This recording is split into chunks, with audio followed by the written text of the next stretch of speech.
مرحبا، سنقرأ اليوم قصة من نافذتي، قصة ورسوم هدى الشاعر. هل أنتم مستعدون؟ هيا! مم.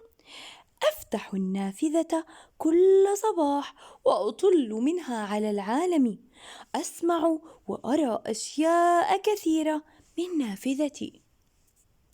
أسمع صوت زقزقة، أرى العصافير على الأشجار. ليت عندي عصفورا أعتني به وألاعبه. أسمع منبه الحافلة، بيب بيب بيب بيب بيب بيب. أرى أخي حسان يركبها ليذهب إلى مدرسته. حسان حسان، سأنتظر عودتك لنلعب معا. أسمع صوت باب سيارة بابا يغلق بشدة.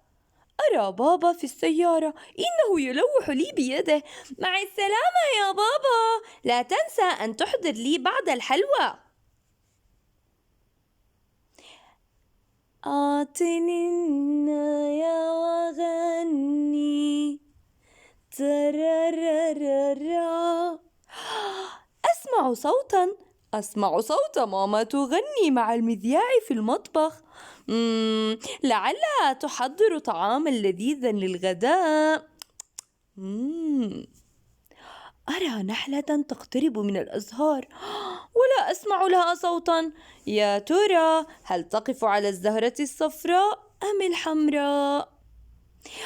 أسمع الخالة أم ضياء تدندن، أراها تنشر الغسيل ولم تنتبه لقميص ابنها الذي طار.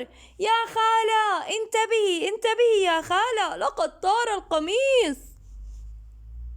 يلا يا خيار، يلا يا بطاطا، يلا يا بندورة.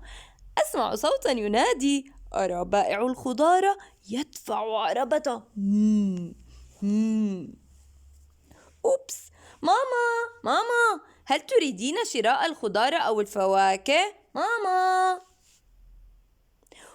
أرى سامي ابن الجيران يركب دراجته، وأسمع صوت أمه تنادي، انتبه يا سامي انتبه.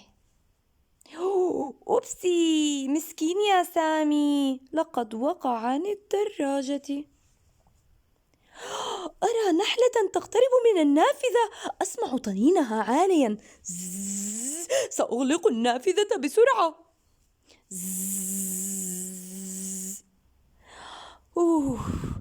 جيد أنك بقيت هنا ولم تخرجي، هناك نحلة في الخارج.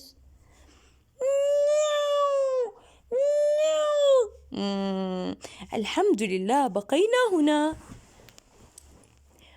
انتهت الحكاية، إلى اللقاء.